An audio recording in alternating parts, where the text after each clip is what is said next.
Continuamos subversionando la siesta de la 102.3, la FM de la Universidad Nacional de Córdoba.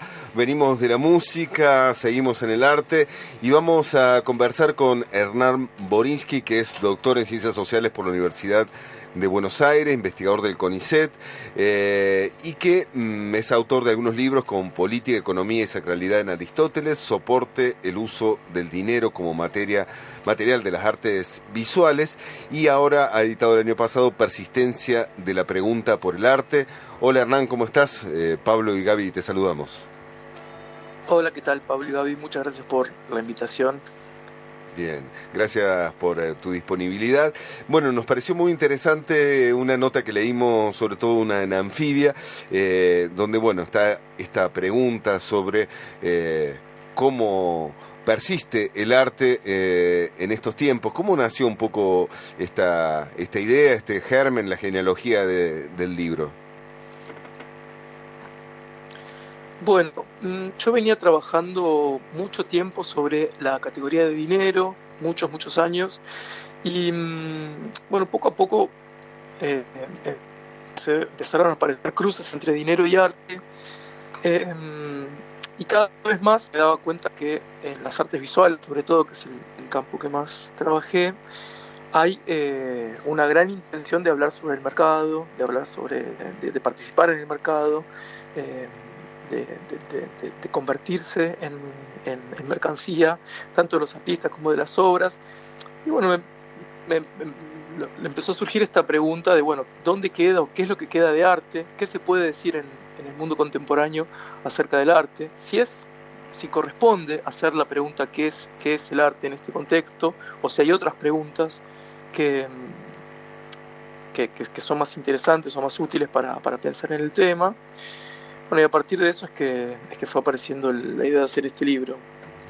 Está claro que vivimos en un mundo contemporáneo en plenas transformaciones, donde no solamente la hegemonía del capitalismo, o como lo quieren llamar, postcapitalismo, o en sus diferentes versiones, domina hegemónicamente el mundo y al mismo tiempo ha mercantilizado casi todas las escenas y los campos de la vida social, incluido el arte. Este es un proceso de mucho tiempo, pero ¿cómo impactan sobre todo, digamos, en esa mercantilización, en ese lugar estratégico que ocupa el mercado en relación a la producción artística y quienes se relacionan con ellas, estas nuevas tecnologías, ¿no? Y sobre todo Internet y las plataformas y las redes? Claro, totalmente, sí. Digamos, me parece que en este momento ninguna obra de arte escapa al problema de la contenidización, digamos, ¿no? Ninguna obra escapa en algún momento de su existencia de convertirse en contenido y por lo tanto en mercancía. Quiero decir, un contenido desde el punto de vista de Internet o desde el punto de vista algorítmico, cualquier contenido es igual a otro. La foto de un bebé, una receta de cocina o una obra de arte, ¿no? Desde el punto de vista de las redes, de los algoritmos, desde el punto de vista de la digitalidad, todos esos contenidos son equivalentes. Entonces hay digamos, se subsume de alguna forma aquello que en otro momento era visto como particular, distinto, específico, que era la obra de arte, termina sometido a al régimen del contenido, que es pasajero, ¿no? Veloz.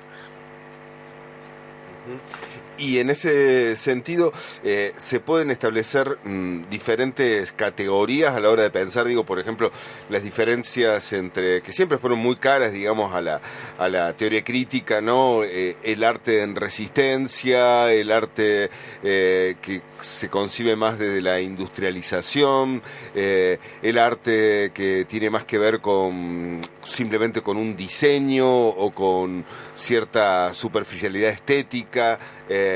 ¿Cómo entrarle, digamos, a esa enorme cantidad de producciones que a la vez se han hecho tan recurrentes, tan accesibles en cierto punto a lo que, si uno lo compara con la posibilidad de acceder a las obras artísticas? Hoy hay como una enorme proliferación de producción. Claro, sí. Digamos que hace unas cuantas décadas se empieza a dar cada vez más desde la fotografía, ¿no? Hace más de un siglo se empieza a dar una cada vez mayor democratización de la posibilidad de generar y hacer circular imágenes.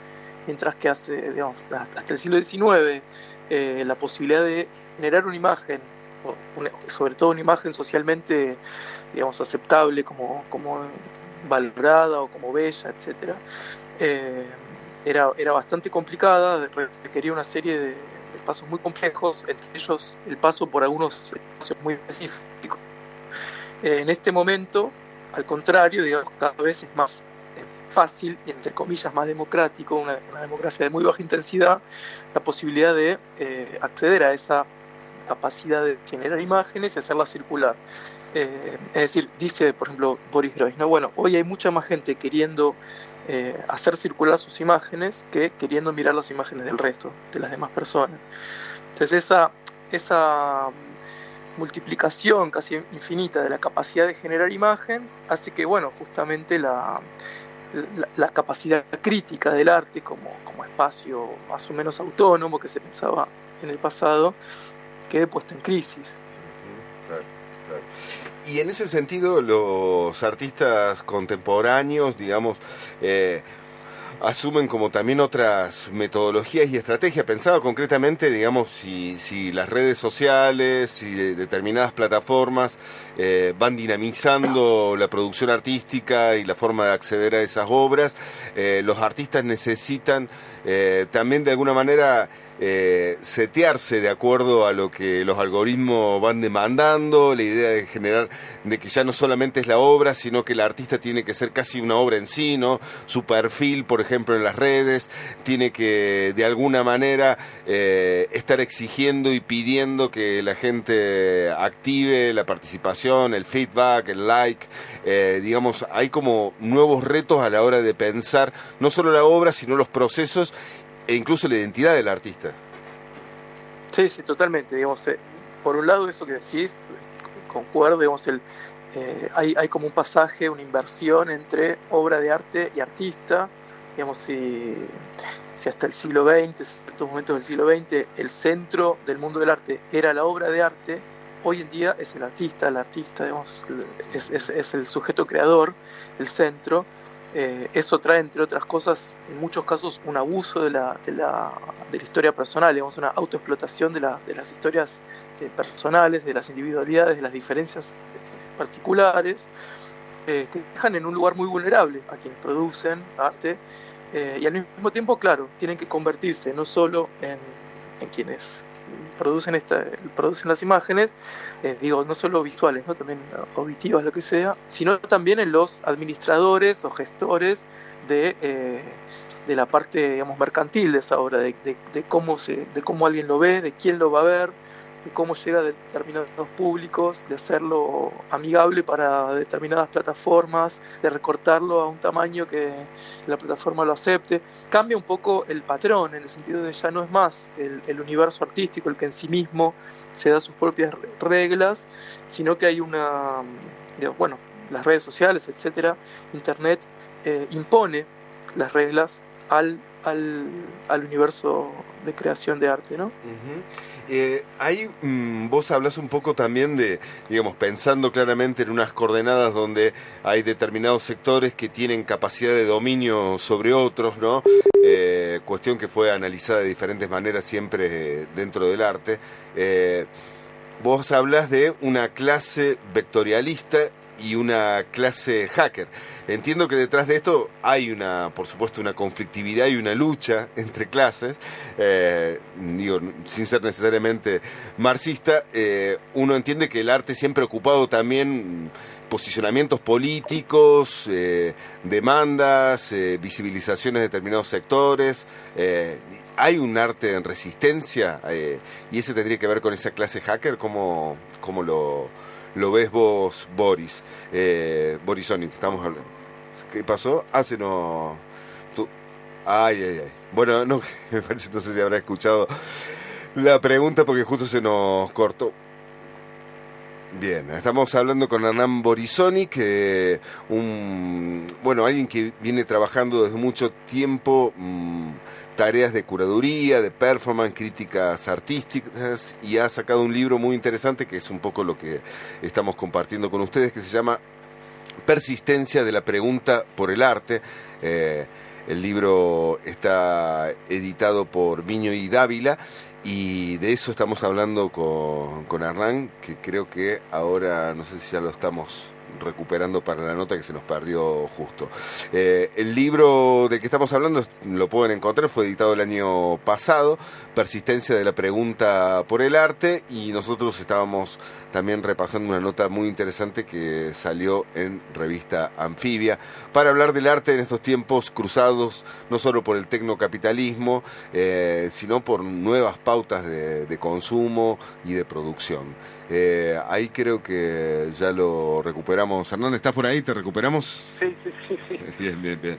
Mira, así sucintamente lo que te estaba preguntando era sobre, pensando en un escenario donde hay ciertos sectores dominantes, digamos, que tienen la capacidad por ahí de configurar los espacios artísticos, las prácticas vinculadas al arte, y espacios de resistencia, espacios que por ahí intentan interferir de alguna manera en esas lógicas, ¿no? Y vos hablabas de clases vectoriales y clases hackers. ¿Podés explicarnos un poquito esos conceptos y cómo se da justamente esa oposición o esa conflictividad entre estas clases? Sí, mira, eso es un concepto de una autora australiana que se llama Mackenzie Wark, que habla de estas dos clases. Lo que ella trata de hacer es, digamos, sumar,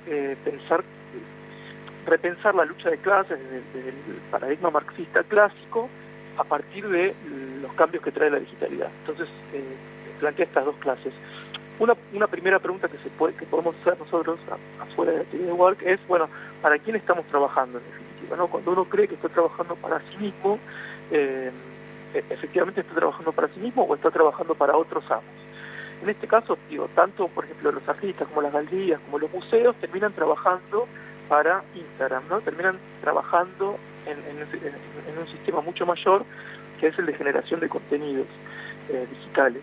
Entonces, ahí se puede pensar lo que dice Mackenzie Wark. Ella dice que hay dos clases nuevas en el mundo digital, que es por un lado la clase vectorialista, que son aquellos que pueden hacer circular la información en un sentido. La información se genera permanentemente, hoy todo o casi todo es posible de ser convertido en datos, y el tema no es tanto la circulación de esos datos, sino en el sentido con el que circulan. Circulan en un solo sentido, o en unos pocos sentidos, que pueden ser digitados, a quién benefician esos sentidos. Entonces, la clase vectorialista, vectora en ese sentido, de que impone un sentido, dice Wark, es la que no es dueña de la información, sino la que habilita o digita los sentidos en los que la información circula. Por otro lado, lo que ella llama la clase hacker es un nombre que ella misma, digamos, entiende que es complicado. Ella estaba pensando en los hackers de los 90, cuando el Internet era otra cosa, pero en definitiva son quienes producen la información, los datos, y quienes, por su forma de producir o de interactuar con la información, pretenden que esos datos circulen libremente, no estén atados a ciertos canales específicos de circulación. Entonces, no solamente los artistas o los hackers, los que hacen de hackers, que cabrían en esa definición, sino todos nosotros, todo aquella persona que es generadora de información y que no necesariamente está de acuerdo con la clausura de ciertos canales de esa información, ¿no? Y al contrario, el beneficio de unos pocos, muy concentrados canales de circulación de la información. Y en ese sentido el arte, digamos, cabe muy perfectamente en esa definición, ¿no? Porque eso, digo, en última instancia, todos los niveles del mundo del arte, incluso aquellos que por voluntad se oponen a ciertos regímenes, terminan trabajando para esos regímenes. Bueno, son como preguntas muy interesantes, ¿no? Que complejizan por ahí unas miradas que han quedado por ahí relegadas con respecto a los fenómenos contemporáneos, ¿no? En torno, al arte, a la producción artística, a los públicos y, bueno, y a todo lo que tiene que ver con estos nuevos entramados digitales. Pero está claro que el arte sigue teniendo esa capacidad también de resistencia, podríamos decir, ¿no? De persistencia por ahí en la posibilidad de ser un dinamizador por ahí de las transformaciones sociales, ¿no? Pensando en un momento tan crítico donde necesitamos por ahí el arte también como una herramienta. Sí, totalmente. Digo, más allá de quienes ejercen el oficio de artistas, me parece que ahí la pregunta por el arte, la pregunta por un tipo de experiencia que pone una intermediación entre el momento continuo, permanente y la reflexión, digamos, que propone una apertura, un espacio por fuera del scroll permanente, digamos, en el que se convierte la vida digital, es una pregunta que en sí misma es resistente, digamos, es un tipo de actividad, un tipo de espacio, de nivel de la existencia, que ya en sí mismo es resistente, más allá, digo, de las voluntades o de las acciones concretas de quienes ejercen en cada momento el rol de artista. Claro. Hernán, muchísimas gracias por el diálogo, por la comunicación. Si alguna vez venís por acá por Córdoba, con gusto continuamos la charla en otro momento. Gracias. Bueno, muchísimas gracias. Voy a estar ahí por noviembre, así que lo seguimos. Dale, buenísimo. ¿Vas a venir a hacer la presentación del libro? Voy al libro y también una reunión en la universidad. Bien, perfecto, Hernán. Gracias, un abrazo grande. Bueno, muchas gracias. Hasta luego. Hernán Borisonic, autor del libro Persistencia de la pregunta por el arte, ¿no? Pregunta por demás necesaria, trascendente y urgente en estos tiempos de digitalización y neocapitalismo. ¿Cuál es el lugar que puede ocupar el arte? Y sobre todo las preguntas nuevas que podemos hacernos.